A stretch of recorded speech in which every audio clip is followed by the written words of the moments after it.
ओम शांति।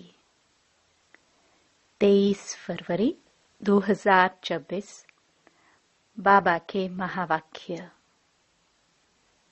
मीठे बच्चे, यह संगम युग है, चढ़ती कला का युग। इसमें सभी का भला होता है, इसलिए कहा जाता चढ़ती कला तेरे भाने सर्व का भला। प्रश्न। बाबा सभी ब्राह्मण बच्चों को बहुत बहुत बधाइयाँ देते हैं, क्यों? उत्तर, क्योंकि बाबा कहते तुम मेरे बच्चे मनुष्य से देवता बनते हो। तुम अभी रावण की जंजीरों से छूटते हो। तुम स्वर्ग की राजाई पाते हो, पास विद ऑनर बनते हो, मैं नहीं। इसलिए बाबा तुम्हें बहुत बहुत बधाइयाँ देते हैं। तुम आत्माएं पतंग हो, तुम्हारी डोर मेरे हाथ में है। मैं तुम्हें स्वर्ग का मालिक बनाता हूँ। गीत। आखिर वह दिन आया आज। ओम शांति। यह अमर कथा कौन सुना रहे हैं? अमर कथा कहो, सत्य नारायण की कथा कहो, व तीजरी की कथा कहो, तीनों मुख्य है। अभी तुम किसके सामने बैठे हो और कौन तुमको सुना रहे हैं? सत्संग तो इसने भी बहुत किए हैं। वहां तो सब मनुष्य देखने में आते हैं। कहेंगे फलाना सन्यासी कथा सुनाते हैं, शिवानंद सुनाते हैं। भारत में तो ढेर सत्संग है, गली गली में सत्संग है। माताएं भी पुस्तक उठाए बैठ सत्संग करती हैं। तो वहां मनुष्य को देखना पड़ता है, लेकिन यहाँ तो वंडरफुल बात है। तुम्हारी बुद्धि में कौन है? परमात्मा। तुम कहते हो अभी बाबा सामने आया हुआ है। निराकार बाबा हमको पढ़ाते हैं। मनुष्य कहेंगे वह ईश्वर तो नाम रूप से न्यारा है। बाप समझाते हैं कि नाम रूप से न्यारी कोई चीज है नहीं। तुम बच्चे जानते हो, यहाँ कोई भी साकार मनुष्य नहीं पढ़ाते हैं। और कहाँ भी जाओ, सारी वर्ल्ड में साकार ही पढ़ाते हैं। यहाँ तो सुप्रीम बाप है, जिसको निराकार गॉड फादर कहा जाता है। वह निराकार साकार में बैठ पढ़ाते हैं। यह बिल्कुल नई बात हुई। जन्म बाई जन्म तुम सुनते आए हो, यह फलाना पंडित है, गुरु है, ढेर के ढेर नाम है। भारत तो बहुत बड़ा है। जो भी कुछ सिखाते हैं, समझाते हैं, वह मनुष्य ही हैं। मनुष्य ही शिष्य बने हुए हैं। अनेक प्रकार के मनुष्य हैं। फलाना सुनाते हैं, हमेशा शरीर का नाम लिया जाता है। भक्ति मार्ग में निराकार को बुलाते हैं कि हे पतित पावन आओ। वही आकर बच्चों को समझाते हैं। तुम बच्चे जानते हो कि कल्प कल्प सारी दुनिया जो पतित बन जाती है, उनको पावन करने वाला एक ही निराकार बाप है। तुम यहाँ जो बैठे हो, तुम्हारे में भी कोई कच्चे हैं, कोई पक्के हैं, क्योंकि आधा कल्प तुम देह अभिमानी बने हो। अब देही अभिमानी इस जन्म में बनना है। तुम्हारी देह में रहने वाली जो आत्मा है उनको परमात्मा बैठ समझाते हैं। आत्मा ही संस्कार ले जाती है। आत्मा कहती है ऑर्गन्स द्वारा कि मैं फलाना हूं, परंतु आत्म अभिमानी तो कोई है नहीं। बाप समझाते हैं जो इस भारत में सूर्यवंशी चंद्रवंशी थे वही इस समय आकर ब्राह्मण बनेंगे, फिर देवता बनेंगे। मनुष्य देह अभिमानी रहने की आदती है। देही अभिमानी रहना भूल जाते हैं, इसलिए बाप घड़ी घड़ी कहते हैं देही अभिमानी बनो। आत्मा ही भिन्न भिन्न चोला लेकर पाठ बजाती है। यह है उनके ऑर्गन्स। अब बाप बच्चों को कहते हैं मन मना भव। बाकी सिर्फ गीता पढ़ने से कोई राज्य भाग्य थोड़े ही मिल सकता है। तुमको इस समय त्रिकालदर्शी बनाया जाता है। रात दिन का फर्क हो गया है। बाप समझाते हैं मैं तुमको राजयोग सिखाता हूं। श्री कृष्ण तो सतयुग का प्रिंस है। जो सूर्यवंशी देवताएं थे उनमें कोई ज्ञान नहीं।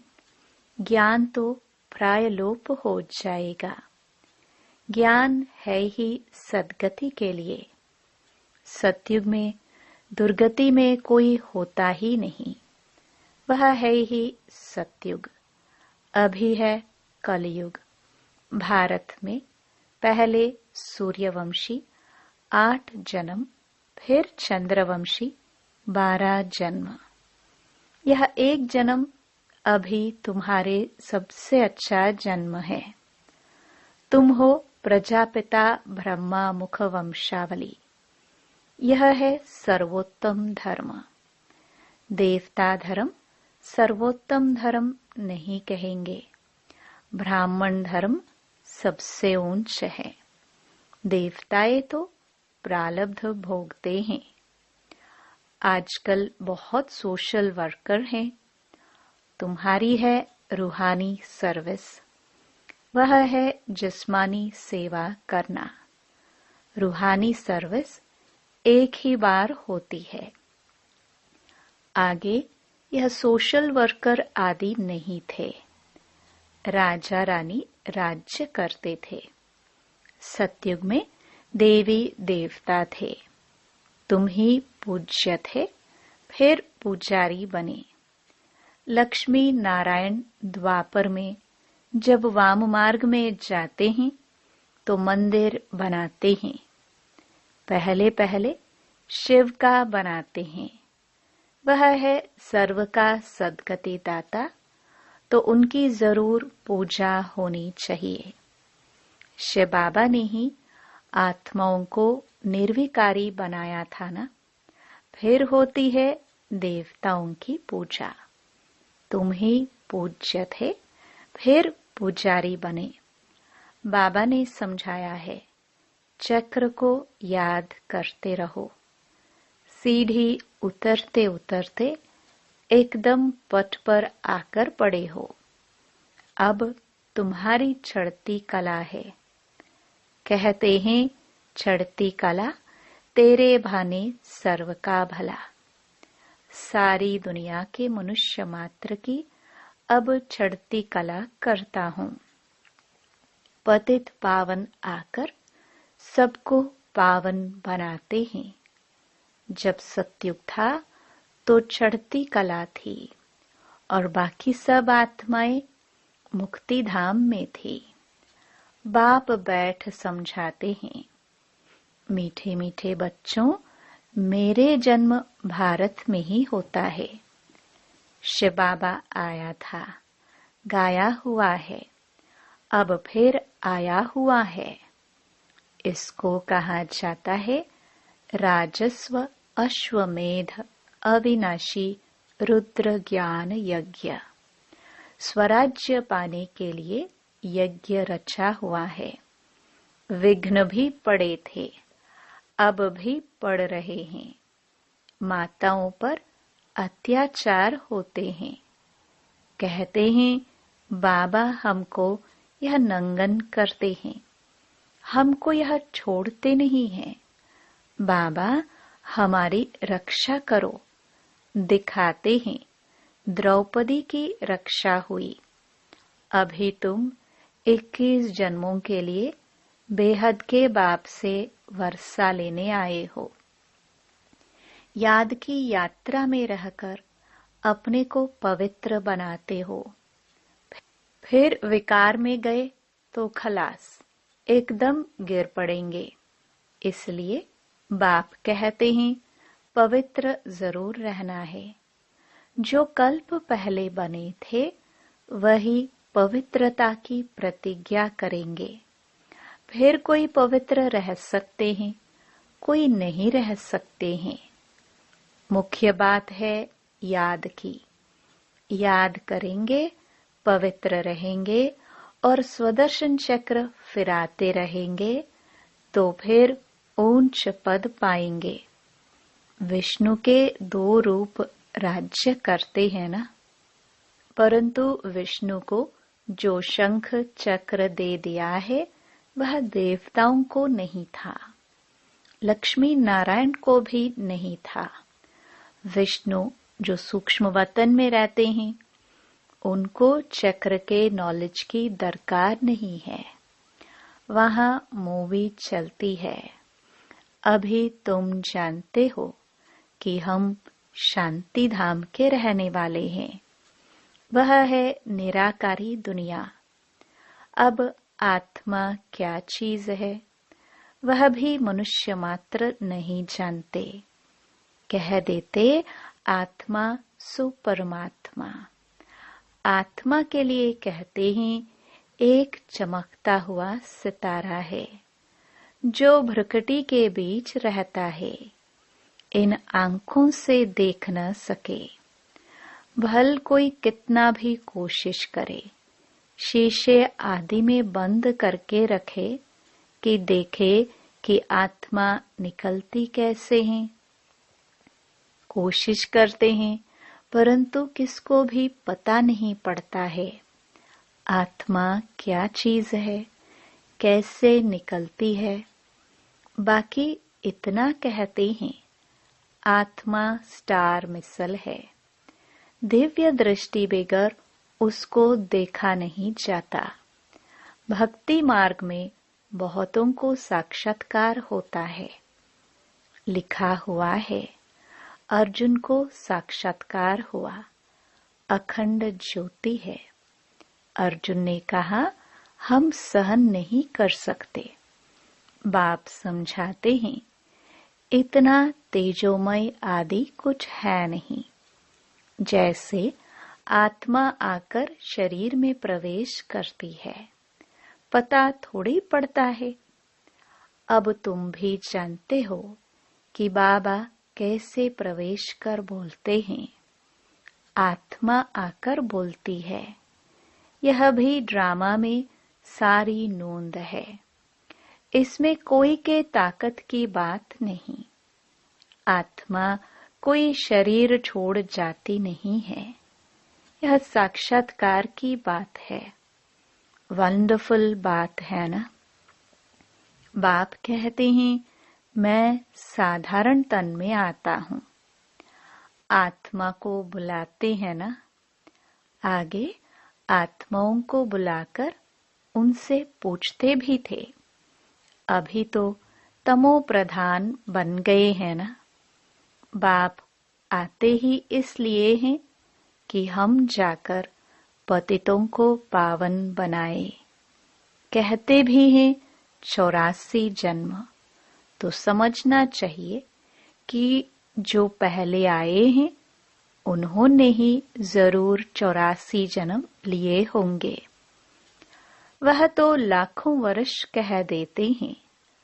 अब बाप समझाते हैं तुमको स्वर्ग में भेजा था, तुमने जाकर राज्य किया था।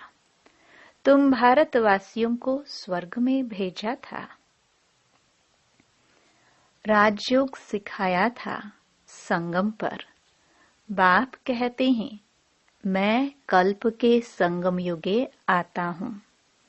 गीता में फिर युगे युगे अक्षर लिख दिया है। अभी तुम जानते हो हम सीढ़ी कैसे उतरते हैं, फिर चढ़ते हैं। चढ़ती कला, फिर उतरती कला। अभी यह संगम युग है, सर्व की चढ़ती कला का युग। सब चढ़ जाते हैं, सब ऊपर में जाएंगे, फिर तुम आएंगे स्वर्ग में पाठ बजाने। सतयुग में दूसरा कोई धर्म नहीं था। उनको कहा जाता है वाइसलेस वर्ल्ड। फिर देवी देवताएं वाम मार्ग में जाकर सब विश्वस होने लगते हैं, यथा राजा रानी तथा प्रजा। बाप समझाते हैं, हे भारतवासी, तुम वाइसलेस वर्ल्ड में थे, अब है विश्वस वर्ल्ड। अनेक धर्म हैं, बाकी एक देवी देवता धर्म नहीं है। जरूर जब न हो तब तो फिर स्थापन हो। बाप कहते हैं, मैं ब्रह्मा द्वारा आकर आदि सनातन देवी देवता धर्म की स्थापना करता हूँ। यहाँ ही करेगा ना, सूक्ष्म वतन में तो नहीं करेंगे। लिखा हुआ है, ब्रह्मा द्वारा आदि सनातन देवी देवता धर्म की रचना रचते हैं। तुमको इस समय पावन नहीं कहेंगे, पावन बन रहे हैं। टाइम तो लगता है ना। पतित से पावन कैसे बने, यह कोई भी शास्त्रों में नहीं है। वास्तव में महिमा तो एक बाप की है। उस बाप को भूलने के कारण ही ऑर्फन बन पड़े हैं। लड़ते रहते हैं, फिर कहते हैं सब मिलकर एक कैसे हो। भाई भाई है ना। बाबा तो अनुभवी है, भक्ति भी इसने पूरी की है। सबसे अधिक गुरु किए हुए हैं। अब बाप कहते हैं, इन सब को छोड़ो, अब मैं तुमको मिला हुआ हूँ। सर्व का सद्गति दाता एक सत श्री अकाल कहते हैं ना। अर्थ नहीं समझते, पढ़ते तो बहुत रहते हैं। बाप समझाते हैं, अभी सब पतित हैं, फिर पावन दुनिया बनेगी। भारत ही अविनाशी है, यह कोई को पता नहीं है। भारत का अभी विनाश नहीं होता और न कभी प्रलय होती है। यह जो दिखाते हैं, सागर में पीपल के पत्ते पर श्री कृष्ण आए।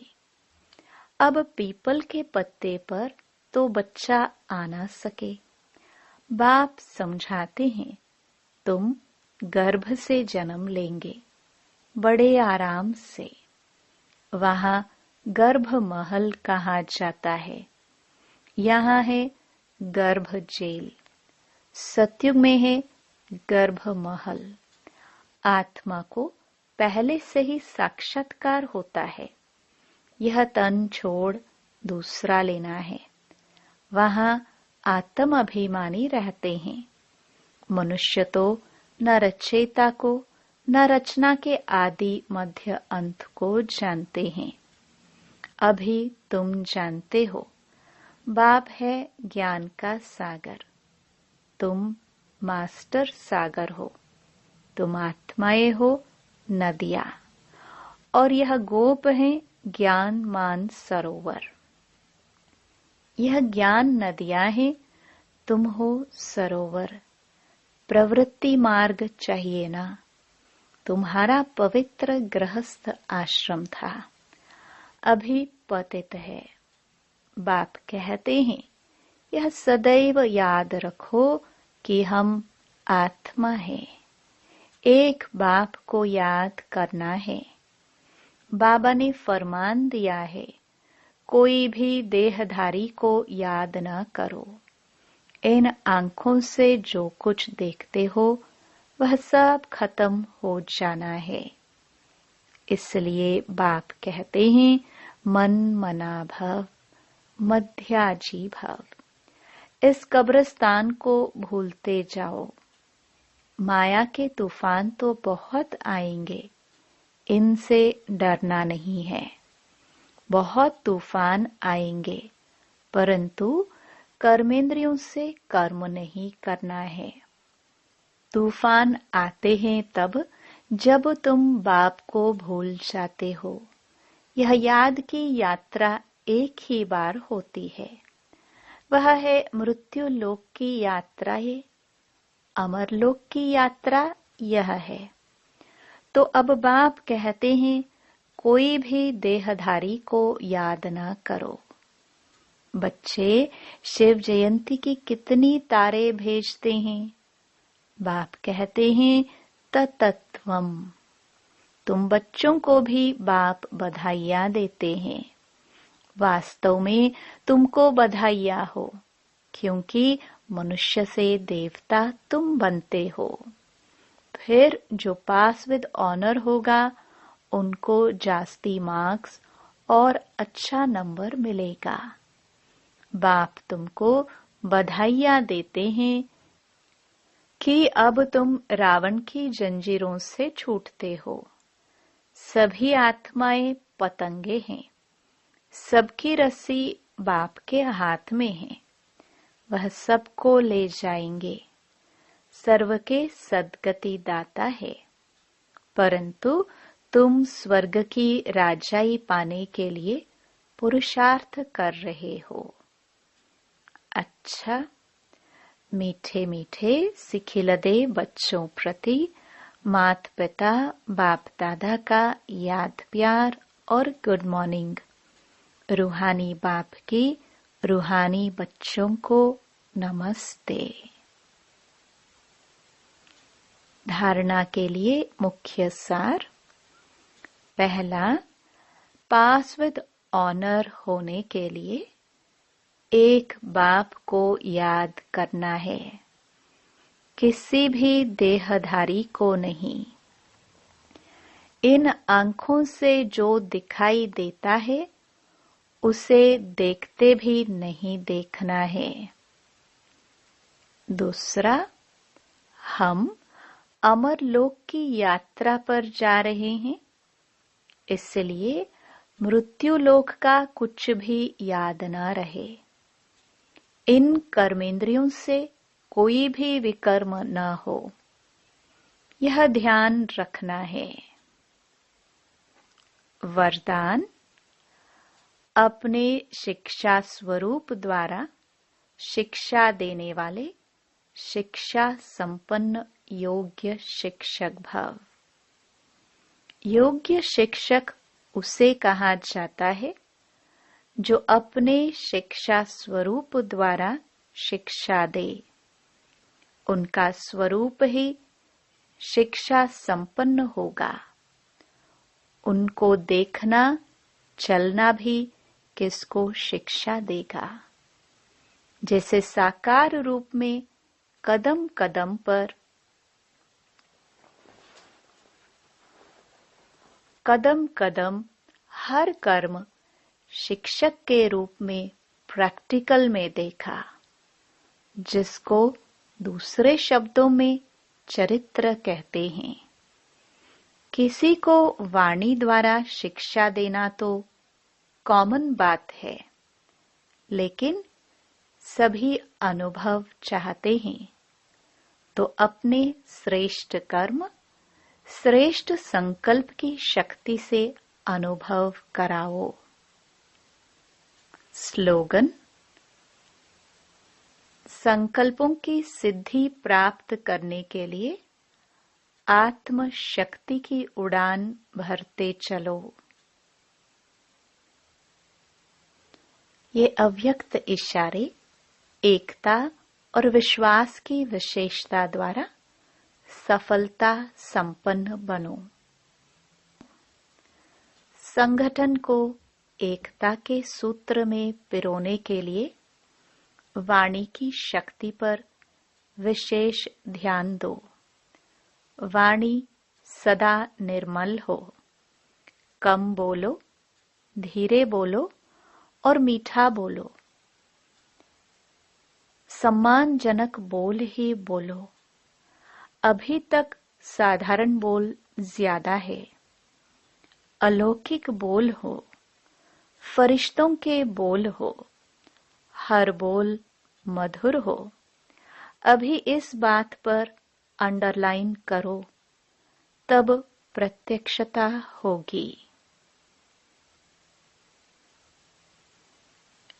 ओम शांति।